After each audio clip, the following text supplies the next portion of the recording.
या योजनेअंतर्गत पात्र ठरलेल्या शेतकऱ्याची प्रातिनिधिक स्वरूपाची यादी आपण जाहीर करत आहोत।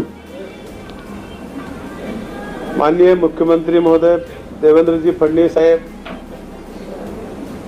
उपमुख्यमंत्री एकनाथजी शिंदे साहेब, मुख्यमंत्री उपमुख्यमंत्री आमच्या भगिनी वहिनी सुनेत्रा वहिनी अजित पवार यांच्या नेतृत्वाखाली राज्यातील लाखो शेतकऱ्यांना त्यांच्या कुटुंबांना दिलासा देणाऱ्या ऐतिहासिक निर्णयाची अंमलबजावणी आज सुरुवात करत आहोत। या योजनेसाठी राज्य शासनाने सुमारे 36,585 कोटीची भरीव आर्थिक तरतूद केली आहे। या माध्यमातून राज्यातील सुमारे 56 लाख पात्र शेतकऱ्यांना कर्जमुक्ती लाभ मिळणार आहे। तसेच महात्मा फुले शेतकरी कर्जमुक्ती योजनेचा लाभ घेतलेल्या 12 लाख शेतकऱ्यांना देखील रुपये 2 लाखापर्यंतचा लाभ मिळणार आहे। लाभार्थी शेतकऱ्यांची अंतिम यादी आणि लाभ वितरणाची प्रक्रिया अत्यंत पारदर्शक, सुलभ आणि नियोजनबद्ध पद्धतीने करण्यात येत आहे। ही योजना केवळ कर्जमुक्ती नसून शेतकऱ्यांना आर्थिक ताण कमी करून त्यांना नव्या जोमाने शेती करण्यासाठी सक्षम बनविण्याचा राज्य शासनाचा प्रामाणिक प्रयत्न आहे। आतापर्यंत कर्जमाफी झाली त्यावेळेस कर्ज पुन्हा त्याला भेटत नव्हतं, परंतु यावेळेच्या मुक्तीचं लगेचच त्या ज्या व्यक्तीचं शेतकऱ्याचं कर्ज आहे त्याला तेवढं कर्ज वितरण करण्यासाठी सरकारने त्याच्यामध्ये कायदेशीर म्हणजे करावंच अशा प्रकारचं कंपल्शन केलेलं आहे। महाराष्ट्रात आतापर्यंत एवढी कर्ज माफी मोठी कधीच झाली नव्हती आणि अतिशय पारदर्शक पद्धतीने हे काम या ठिकाणी केलेलं आहे। 12 लाख शेतकऱ्यांना त्या ठिकाणी आपण पुन्हा याच्यामध्ये समावेश केला। आकडा तोच आहे, पण त्यांना 50,000 द्यायचं मान्य केलं होतं, पण लोकांची मागणी आणि गरज लक्षात घेता त्यांना देखील 2 लाख रुपयापर्यंत दिलेला आकडा आणि त्याची आकडेवारी मी आपल्यासमोर डिटेल देऊ शकतो की 56 लाख शेतकरी 36,585 हा त्यांचा आकडा होता। त्याच्यामध्ये काही लोकांच्या मागण्या आणि आम्हाला त्याच्यात काही गरज वाटली प्रशासनाला। 12 लाख शेतकरी महात्मा फुले योजनेचा लाभ घेतलेल्या शेतकऱ्यांना रुपये 50,000 ऐवजी 2 लाख रुपये अशा प्रकारे त्याची 36,585 वरचा आकडा आहे आणि 12 लाख शेतकऱ्याचा 4,395 कोटीचा आहे। एकूण आपले शेतकरी सभासदाची संख्या 56 लाखाचा आहे आणि अमाऊंट आहे 40,980 कोटी रुपये। आम्ही आपल्याला सांगितलं होतं की आज आमचं पूर्ण होईल। आम्हाला अजून परत सांगू, हां 56 लाख शेतकरी सुरुवातीला आपण सांगितलेले 36,585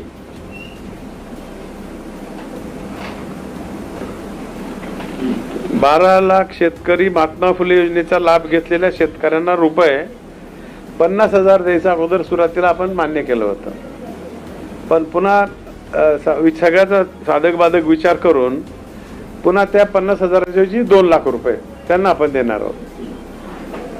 त्याची अमाऊंट खाली झालेली 4,395 कोटी,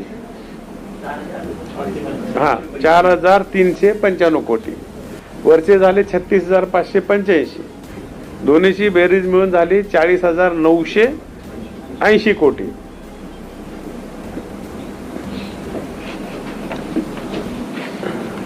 आणि मग त्याच्यामध्ये पुनर्गठित आलं, ह्या सगळ्या गोष्टी OTS आलं, ह्या सगळ्या गोष्टीचा अभ्यास करून या ठिकाणी दिलेला आहे। आम्हाला अपेक्षा होती की इन्कम टॅक्सची यादी आमच्याकडे प्राप्त नाही, हे केंद्र सरकारकडे आहे, म्हणून आपल्याला 3ची वेळ दिली होती। त्याच्याबद्दल मी आता आपली दिलगिरी व्यक्त केली आहे, पण तरी पण आज ठरल्याप्रमाणे आपण काढायचं म्हणून आमच्याकडे जे काही उपलब्ध यादी होती जे इन्कम टॅक्समध्ये बसत नाही अशा लोकांची आम्ही यादी केली आहे। मग अमरावतीमध्ये DCC बँक 58, अमाऊंट आहे 38,37,119, हा 38,37,119. मी तुम्हाला जी कॉपी देतो सगळ्या, चालेल ना? जिल्ह्याची नावं सांगतो. लातूर DCC बँक 133 आणि अमाऊंट तुम्हाला सगळी मी आधी देतो. फक्त निपीसचे नाव सांगतो. Nagpur DCC bank 16, Pune DCC bank 85 Satara DCC bank 38 आणि ठाणे DCC बँक 182. अशी एकूण सभासदाची संख्या 553 आणि अमाऊंट हे 2,99,37,540 हे आता कन्फर्म झालेले आहेत. बाकीचं काम अपलोड हुलालेवरी टॅली याद्या ह्या व्हायला वेळ लागतात. ते काम आमचं कंटिन्यू चालू आहे आणि याच्यामध्ये मी विशेष करून मुख्यमंत्री देवेंद्र भाऊ फडणवीस आणि उपमुख्यमंत्री एकनाथजी शिंदे साहेब आणि श्रीमती वहिनी साहेब आणि आमच्या खात्याचे प्रधान सचिव सन्माननीय दराडे साहेब, सहकार आयुक्त तावरे साहेब आणि त्यांच्या सहकार खात्याच्या सर्व अधिकाऱ्यांनी अतिशय समर्पित भावनेनं हे काम केलेलं आहे आणि चांगल्या प्रकारचा या ठिकाणी न्याय देण्याचं काम केलेलं आहे. विशेष करून मी आणि शेतकऱ्याच्या वतीनं मुख्यमंत्री महोदय आणि प्रशासनाचा आभार मानतो की आपण याही परिस्थितीमध्ये आमच्या शेतकऱ्याला दिलासा दिलेला आहे. त्याबद्दल सरकारचेही आभार मानतो. आपणही पत्रकार मित्रांनी आम्हाला वेळोवेळी सहकार्य केलं, मार्गदर्शन केलंय आणि बाकीचं काम आमचं सांगतील. ही आमची टेक्निकल मंडळी आहे. काही तुमचा संशय असेल तर विचारा, ते लोक आणि आम्ही दोघांनी मी सांगू तुम्हाला. सर, प्रामुख्याने 30 जून आधी तारीख दिली होती कर्जमाफीची. त्याच्यानंतर सभागृहात कृषी मंत्र्यांनी जाहीर केली की 5 जुलैला प्रत्यक्ष खात्यात पैसे जमा होतील. हो, आज झाले 22 तारीख. आता तुम्ही जाहीर केली फक्त 553 शेतकऱ्यांची यादी आणि एकूण शेतकरी आहेत 553 आणि एकूण शेतकरी आहेत जवळपास 56 लाख. तर किती वेळ म्हणजे प्रत्यक्ष शेतकऱ्यांना कधी पैसे मिळणार एवढे? फार काही वेळ लागणार. तर काम चालू आहे, अपलोड हुलाले त्या द्या. आमच्याकडून अडचण नाही. इन्कम टॅक्सची यादी आमच्याकडे प्राप्त झाली नसल्यामुळं 5 जुलैची तारीख कशी जाहीर केली होती? त्यावेळेस काम पूर्ण होईल वाटलं होतं. त्याच्यानंतर ही आकडेमध्ये वाढले आपले. या 50,000 ज्यांच्याऐवजी 2 लाख आपण केले आपण. हे सगळे आधी टॅली करायला सगळ्या गोष्टीला थोडासा वेळ लागला.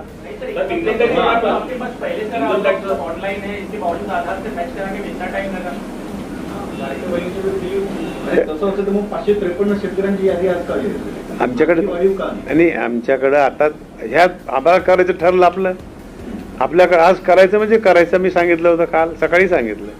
मग आपल्याकडे ह्याच्यामध्ये चुका होणार नाहीत अशा प्रकारची यादी आमच्याकडे तयार होती. आम्ही तर पूर्णच करायचं ठरवलं, पण आम्हाला तिकडून थोडासा उशीर झाला.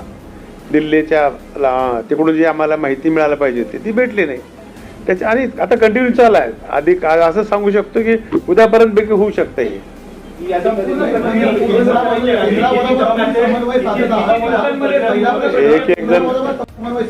दुसरा प्रश्न, केंद्राने काही डेडलाईन तुम्हाला दिली आहे का? आणि तिसरा प्रश्न, शेतकऱ्यांना नेमकं कसं कळेल की आम्ही पात्र झालो की नाही आणि किती टप्प्यामध्ये तुम्ही डिक्लेअर करणार पूर्ण आकडेवारी? नाही, आता आकडेवारी तर डिक्लेअर केलेलेच आहे. दुसरा मुद्दा काय होता तुमचा? केंद्रासोबत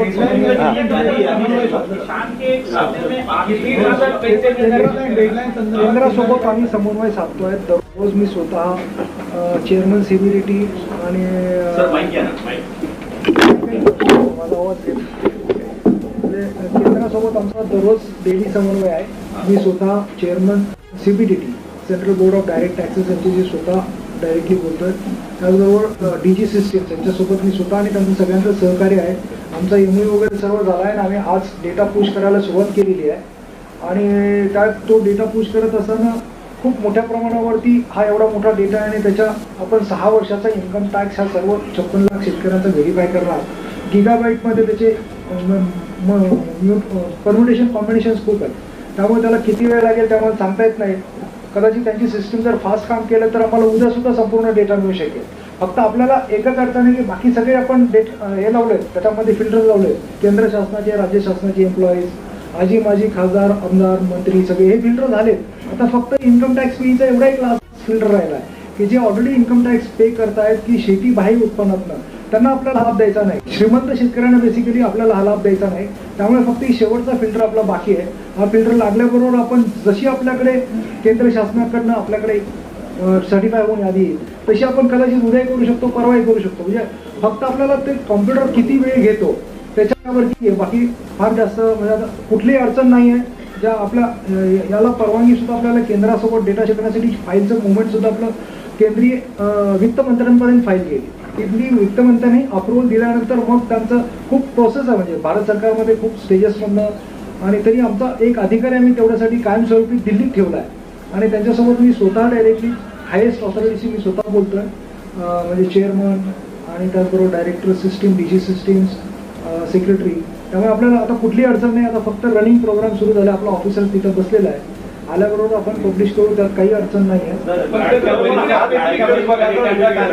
लाडक्या बहिणीचा डेटा मिळायला आपल्याला जवळजवळ 3 ते 4 महिने लागले होते आणि आता हा डेटा म्हणजे तुम्ही आताच प्रोसेस सुरू केली आहे तर लगेच कसं मिळू शकेल? हा नाही, काय लाडक्या बहिणीचा पहिला अनुभव होता आणि याच्यामध्ये मला माहित नाही त्यांच्याकडनं एवढा वेळ का लागला, पण मी स्वतः डायरेक्टली चेअरमन CBDT आणि DG सिस्टीम मी स्वतः बोलतो. आपल्याला अजिबात एवढा वेळ लागणार नाही. 2 ते 3 दिवसामध्ये आपला डेटा संपूर्ण प्रक्रिया झालेली आहे.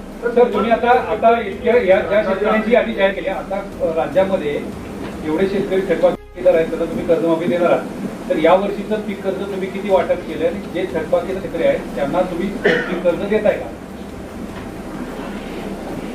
पीक कर्जाचे वाटप आहे ना. अधिवेशनाचं काळ लेटेस्ट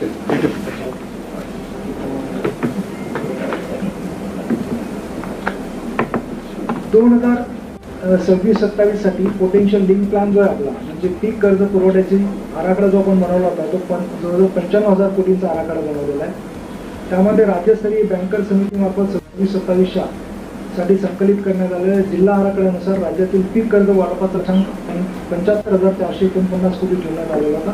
यापैकी खरीप कर्ज वाटपाचा लक्ष्यांक 52,822 आणि रब्बीसाठी 22,627, 52,882 खरीप यामध्ये आणि रब्बी 22,627.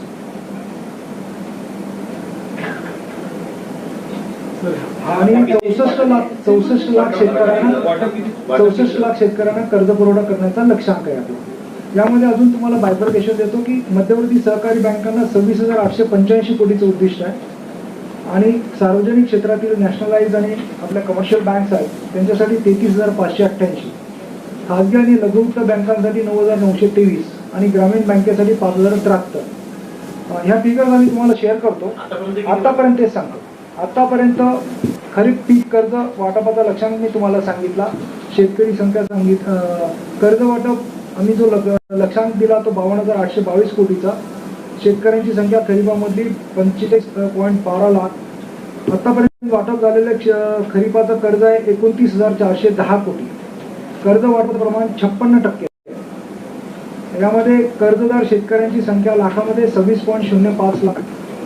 56% शेतकऱ्यांना आतापर्यंत कर्ज वाटप झालंय आणि सुदैवाने पाऊस आपला उशिरा झाला यावेळी, त्यामुळे खरीपाचा हंगाम थोडा उशिरा सुरू झाला. त्यामुळे आपलं हे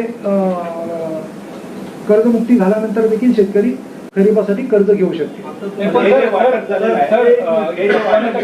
थकबाकीदार शेतकरी आहेत की त्यांची थकबाकी नाही असे शेतकरी आहेत? नाही, हे थकबाकीदार नसलेले शेतकरी. थकबाकीदार आता आपण नील केल्यानंतर त्यांना लगेच कर्ज मिळू शकेल. पण तोपर्यंत खरीप हंगाम संपून जाईल ना? नाही, आता मी तुम्हाला आता सांगितलं अजून पाऊस उशीर झाल्यामुळे आपल्याला आपल्याकडे उशीर झाला आपल्याकडनं 1 महिनाभर मिळाला इतका लेट झालेला आहे असं आपण स्वतः म्हणतोय, सरकार म्हणतोय. आणि आता पुन्हा लेट झाल्यावरती ही प्रक्रिया तुमची पूर्ण होतपर्यंत, शेतकऱ्यांच्या खात्यामध्ये पैसे जातपर्यंत आणि ते नील होतपर्यंत त्यांनी कर्ज घ्यायचं कधी? याला काहीतरी कुठेतरी सुसूत्रता आणली पाहिजे. याला जोडून एक प्रश्न आहे की तुम्ही मंत्री महोदयांनी ज्यावेळी हाऊसमध्ये सांगितलं होतं सावकारी कर्जासंदर्भात, या वर्षीची सावकारी कर्जाचा आकडा आहे का आपल्याकडे? पण इथं उपलब्ध नाही. त्याच्यामध्ये काय फारसा दरवर्षीच्या ज्या फिगर असतात त्याच फिगर्स आहेत. आपल्या सावकारांच्या संख्येमध्ये फारशी वाढ होत नाही. सावकारांच्या माध्यमातून दिलेल्या कर्जामध्येही फारशी वाढ होत नाही. शक्यतो सावकाराकडचं जे कर्ज असतं ना बिगर शेतीसाठीच मॅक्झिमम शेतीचा उल्लेखच नसते. उल्लेख नसतो. तर मागच्या वर्षीमध्ये ज्यावेळी प्रेझेंटेशन झालं त्यावेळी आपल्याकडे 2022 पासून ते 26 पर्यंत कर्जदारांमध्ये शेतकऱ्यांच्या पीक कर्जांमध्ये मोठ्या प्रमाणात घट झाली अशीच आकडेवारी आपल्या विभागाकडनं मग सादर झाली. तर हे नेमकं कारण कशात आहे? म्हणजे सावकारी कर्जांना वळले की आपण ज्यावेळी थकबाकीदार शेतकरी आहेत आपण आपल्या बँका त्यांना नाकारत आहेत. तर ही बँकिंग सिस्टीम तुम्ही ज्यावेळी आता प्रबळ करायचं म्हणताय तर हे कसे लोक येणार आहेत त्याच्यामध्ये? नाही, असं काही आहे का म्हणजे विभागाचं असं काही हा, बँकिंग सिस्टीम प्रबळ करण्यासाठी आपल्या ज्या जिल्हा मध्यवर्ती बँका आहेत मॅक्झिमम तुम्ही जर बघितलं तर पीक कर्ज वाटपाचं जे प्रमाण आहे नॅशनलाइज बँका आणि खाजगी बँका यांचं अमाऊंट जरी जास्त असली तरी शेतकरी संख्या पर्सेंटेजमध्ये त्यांचं कमी असतं. ते मोठ्या शेतकऱ्यांना मोठ्या प्रमाणावरती कर्ज देतात. आपल्या जिल्हा मध्यवर्ती बँका ज्या आहेत त्यांच्या माध्यमातून जवळजवळ 80 ते 90% शेतकऱ्यांना कर्ज दिले जातात. म्हणजे आपलं जे जिल्हा मध्यवर्ती बँकांच्या माध्यमातून दिलं जाणारी जी कर्जाची रक्कम आहे ती साधारणपणे शेतकऱ्याला फार मोठ्या रक्कमेची आवश्यकता नसते. खरीप आणि रब्बी हंगाम मिळून ऑन अन ॲव्हरेज आम्ही जे काढलेलं आहे काही शेतकरी जास्त घेतात पण 90,000 ते 1 लाखाच्या आत शेतकऱ्यांनी हे कर्ज घेतलं. पीक कर्ज जे असतात ही जी आकडेवारी गेल्या 4 ते 5 वर्षांचा जो आम्ही अभ्यास केला त्याच्यावरून तुम्हाला ही आकडेवारी सांगतोय.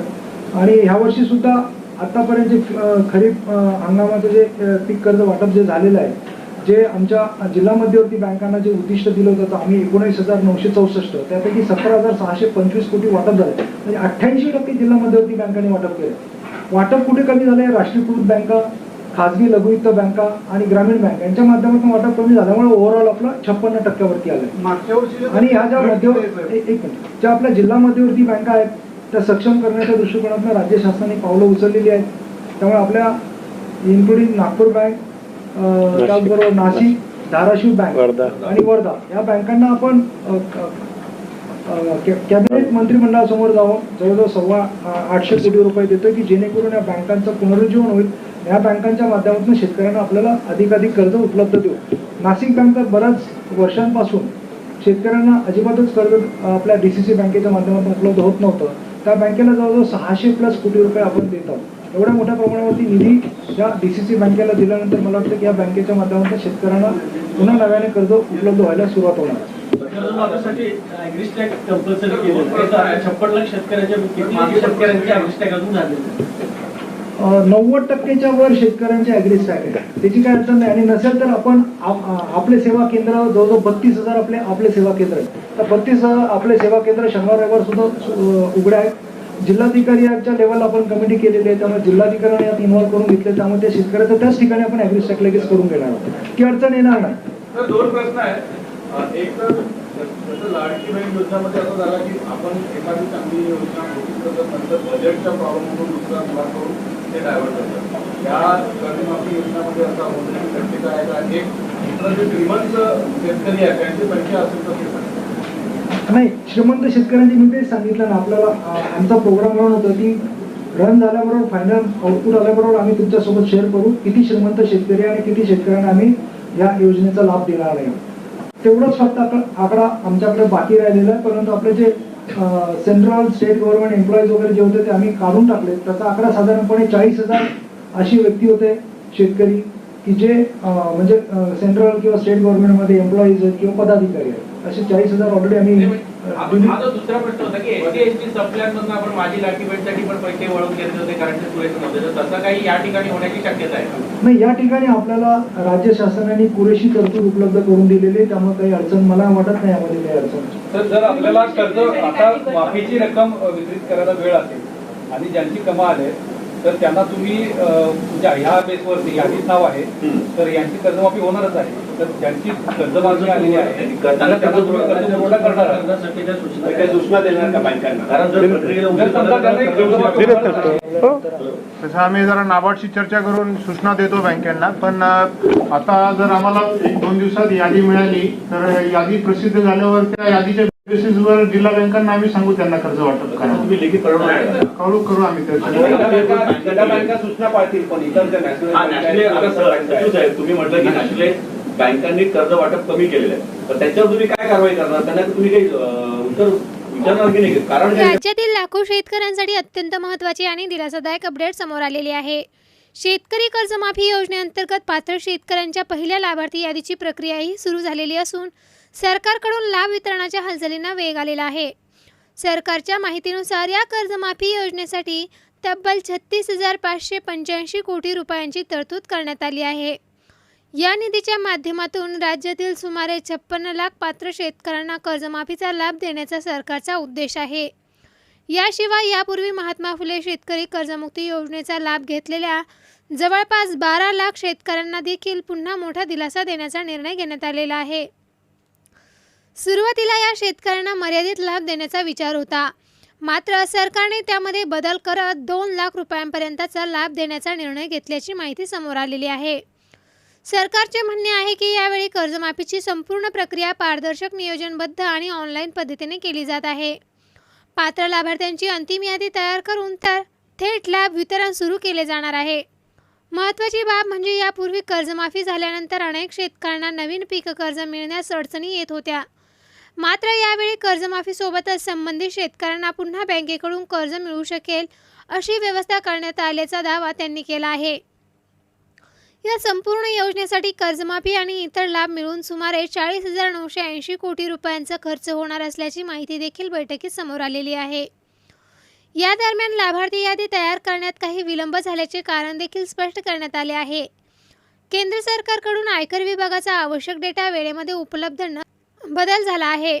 सध्या लाभार्थ्यांचा डेटा अपलोड करण्याचे काम सुरू असून पात्र शेतकऱ्यांची यादी टप्प्याटप्प्याने प्रसिद्ध केली जात आहे. अंतिम झाल्यानंतर पात्र शेतकऱ्यांच्या खात्यात थेट रक्कम जमा करण्याची प्रक्रिया सुरू होईल असे सुद्धा सांगण्यात आलेले आहे. अधिकृत अपडेट मिळताच आम्ही तुम्हाला सर्वात अगोदर माहिती देऊ. त्यामुळे व्हिडिओ आवडल्यास लाईक करा, चॅनलला सबस्क्राईब करा.